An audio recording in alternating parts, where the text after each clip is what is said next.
Kita punya pemikiran jangka panjang nih. Kita pengen mulai berprestasi di 2031. Pengen masuk Piala Dunia itu 2035. Ya, kita punya angan-angan seperti itu. Jadi bukan hanya angan-angan, tapi ya melakukan mulai sekarang. Ya, akhirnya kita ngambil pemain-pemain yang disiapkan untuk tahun 2031, tahun 2035.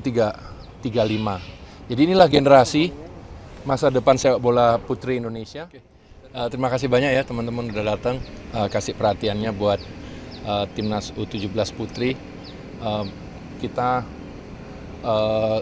dalam persiapan ke Prancis, kita dikasih hibah dari FFF-nya Prancis untuk ke Akademi Nasionalnya Prancis. Di sana hanya 1 minggu sih, tapi ini bakal jadi sebuah pengalaman yang luar biasa buat anak-anak. Nah, karena sifatnya ini dana dari mereka, sehingga akhirnya benar-benar terbatas ya. Jadi kita persiapan di sini cuma sebentar, hanya 3 hari langsung berangkat dan tanpa seleksi. Ini harus diketahui nih, ya, tanpa seleksi dan sehingga saya hanya memilih pemain-pemain yang betul-betul saya ketahui. Itu satu. Terus kedua, saya lebih milih pemain yang umur kelahiran 2012. Karena tahun ini untuk U17, 2010, 2011, 2012. Nah, kita punya pemikiran jangka panjang nih. Kita pengen mulai berprestasi di 2031. Pengen masuk Piala Dunia itu 2035. Ya, kita punya angan-angan seperti itu. Jadi bukan hanya angan-angan, tapi ya melakukan mulai sekarang. Ya, akhirnya kita ngambil pemain-pemain yang disiapkan untuk tahun 2031, tahun 2035. Jadi inilah generasi masa depan sepak bola putri Indonesia, dan mereka harus bersaingnya itu malah lebih ke yang ke bawah, karena yang di bawah malah pada jago-jago gitu. Jadi persaingan akan jauh lebih ketat ke depannya. Jadi saya lihat kalau sekarang masih banyak pemain kita nih yang U17 diambil ke timnas senior, karena memang pilihan timnas senior masih sangat terbatas. Tapi ke depannya akan sangat sulit gitu. Jangankan U17 dipakai senior itu sulit luar biasa. Jangankan itu, masuk timnas U17 akan sulit gitu, karena ekosistemnya sedang kita kembangkan. Dan saya melihat di berbagai daerah yang di bawah nih jago-jago nih gitu. Jadi ada harapan lah bahwa kita bisa bersaing tahun 2031. Coach, awalnya PSSI bilang ada 20 pemain, tapi sekarang ada 19 kemarin yang dirilis. Satunya siapa, Coach, dan kenapa nggak jadi? Oke, jadi karena dana dari mereka, kita hanya bisa bawa 20 pemain kan. Tempatnya di sana terbatas, jadi disuruh bawa hanya 20 pemain tanpa seleksi. Dan karena harus jauh-jauh hari urus paspornya, ya kita nggak bisa tambal sulam seperti itu, nggak bisa. Jadi ya udah, kita ngambil pemain yang saya sudah ketahui, tapi nanti seleksi utamanya akan terjadi sebelum Piala Kemerdekaan. Ada Piala Kemerdekaan nanti di bulan Agustus.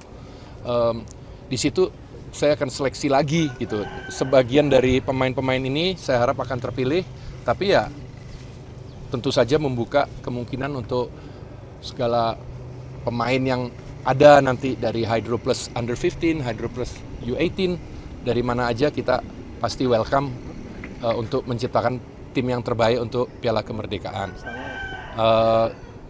Satu pemain tadi, untuk menjawab pertanyaannya, satu pemain yang tidak jadi ikut itu Emily Sears. Dia main di Inggris. Dia betul-betul Indo ya, jadi 50% ya. 50% ibunya orang Jawa, bapaknya orang Inggris. Mainnya di level atas untuk youth. Dia di Inggris level atas, jadi mainnya lawan Arsenal, Chelsea, Southampton gitu-gitu. Jadi itu salah satu harapan kita ke depan. Saya pingin ngelihat langsung, impress lewat footage-nya tapi belum ngelihat langsung. Jadi sayang sekali dia nggak bisa bergabung karena patah kaki. Jadi saya selalu ngomong sama pemain bola, apakah laki atau perempuan, ya senior maupun junior, apalagi yang junior. Hati-hati, pendidikan juga harus kalian pastikan berjalan dengan baik. Kenapa? Karena kita nggak tahu besok cedera gimana. Saya sebagai pelatih, pembina harus bertanggung jawab. Saya selalu kasih motivasi itu. Ayo kembangkan talenta kalian sebaik mungkin 100% gitu ya. Udah kepalang basah gitu, jangan setengah-setengah. Tapi juga jangan kesampingkan, jangan menyepelekan sekolah. Coach, bicara soal kesiapan pemain yang sekarang dan besok kan akan berangkat ya, kira-kira kesiapan dari pemain ini seperti apa dan targetnya di Prancis ini? Ya, kita sama sekali nggak ada target karena kita ke sana untuk belajar. Jadi bukan ke sana untuk uji coba atau turnamen, tidak. Kita diundang oleh FFF-nya Prancis, jadi ada hibah dana dari mereka. Oleh karena itu mereka yang bilang 20 pemain dan kita harus sudah kasih namanya jauh-jauh hari karena paspornya kan harus disiapin sama mereka jauh-jauh hari itu, visa tuh kan, visanya.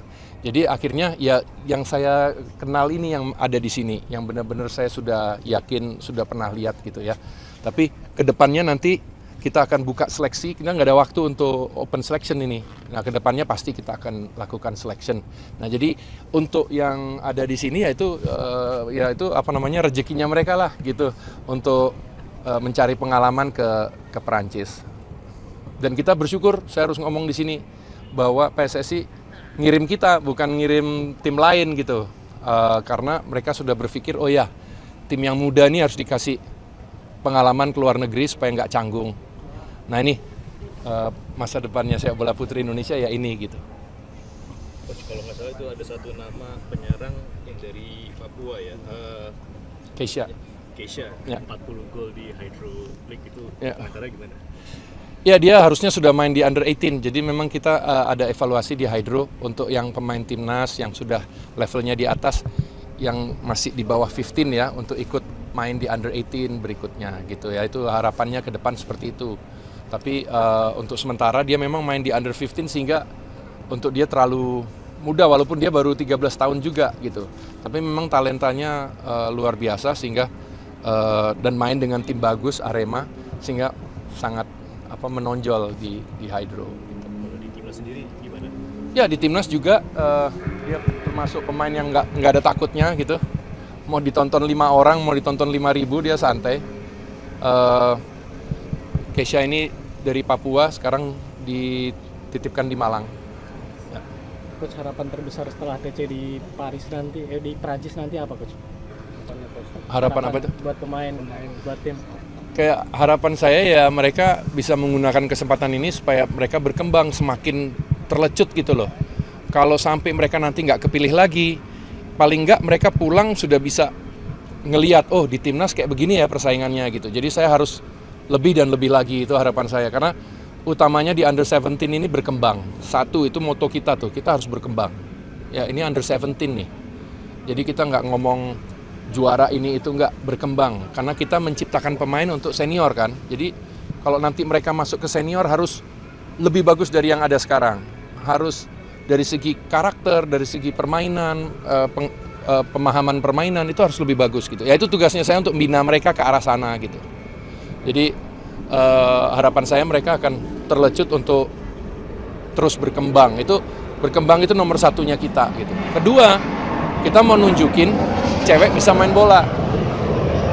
Ya kan itu saya bilang sama mereka, kita harus nunjukin cewek bisa main bola. Termasuk generasi ini yang bakalan nanti kalau ada Pro League, mereka yang akan main ke depannya. Kalau sekarang masih terlalu muda. Tapi mereka harus menunjukkan bahwa mereka pantas ditonton. Ya namanya kalau bisnis ya harus pantas ditonton dong gitu. Nggak bisa, oke, kita harus punya Pro League. Nggak bisa, kalau nggak pantas ditonton gimana gitu. Jadi ya itu dorongan saya buat semua pemain cewek di Indonesia. Ayo tunjukkan cewek bisa main bola sehingga secepatnya ada Pro League. Kira-kira di Perancis nanti ada chance untuk mereka bisa di scout mungkin dengan klub Perancis gitu? Ya harapannya sih kita selalu berharap seperti itu. Kita juga saya sendiri juga sudah mengarahkan mereka untuk berani keluar negeri seperti Claudia contohnya. Umur 16, asal umur 16 ya. Kalau umur 15 masih terlalu muda nggak bisa keluar negeri. Tapi kalau 16 tahun ke atas bisa. Asal mereka berani, mereka mau dicariin jalan untuk berkompetisi di luar negeri, level apapun, yang penting ada kompetisi yang membuat mereka jadi lebih baik ke depannya gitu. Jadi kalau Claudia sudah berani, sudah melakukannya, kenapa yang lain enggak gitu. Ini kan generasinya dia, generasinya Claudia nih. Jadi harus berani kayak gitu. Claudia juga di Belanda nggak ada keluarga. Kita keluarga Jerman, bukan keluarga Belanda ya. Kita keluarga juara dunia. Berapa kali Jerman? Mas, jangan Belanda dong ya kan, kita nggak ada keluarga di Belanda gitu loh. Jadi itu berani banget dia ke Belanda, ya kan. Jadi itu yang harus dicontoh tuh sama pemain-pemain, berani keluar, berani main di luar negeri untuk berkembang gitu. Coach, agenda setelah dari Prancis nanti apa aja Coach? Agendanya kita harapan saya sih kemerdekaan saya harus itu mungkin jangan dari saya ya ininya informasinya saya nggak begitu paham soalnya, tapi rencananya sih ada piala kemerdekaan. Kemudian Oktober ada kualifikasi. Jadi tim sesungguhnya Oktober nanti gitu. Jadi ini sama kemerdekaan pun masih juga digunakan untuk seleksi siapa yang terpilih nantinya gitu untuk bulan Oktober. Karena ya tentu kita mau berkembang, kita mau nunjukin cewek bisa main, tapi kita juga mau menang dong. Ini kan atlet. Saya juga pelatih yang nggak seneng kalau kalah gitu kan. Apalagi bawa nama bangsa, mau catur pun U10 kalau udah bawa bendera merah putih harus berusaha menang dong gitu kan. Jadi tentu kita berikan yang terbaik. Jadi prosesnya seperti itu sampai Oktober, puncaknya Oktober ya. Coach, untuk pemain-pemain di sini ada nggak sih coach yang lihat ada potensi untuk dipanggil di bulan Oktober nanti? Sebagian harapan saya sih sebagian nggak tahu berapa persen ya, tapi ya banyak lah yang bakalan masuk ke Oktober karena tahun ini yaitu 2010, 2011, 2012 itunya, dan ini sudah bahkan 2012-nya nih banyak nih dari 2012. Jadi kita memang ngelihat ke depan, kita nge-push untuk pemain ini berkembang supaya begitu diambil siapapun pelatih seniornya, Coach Mochi atau siapapun, dia udah dapat pemain yang lebih berkualitas lah. Itu tantangan buat saya gitu.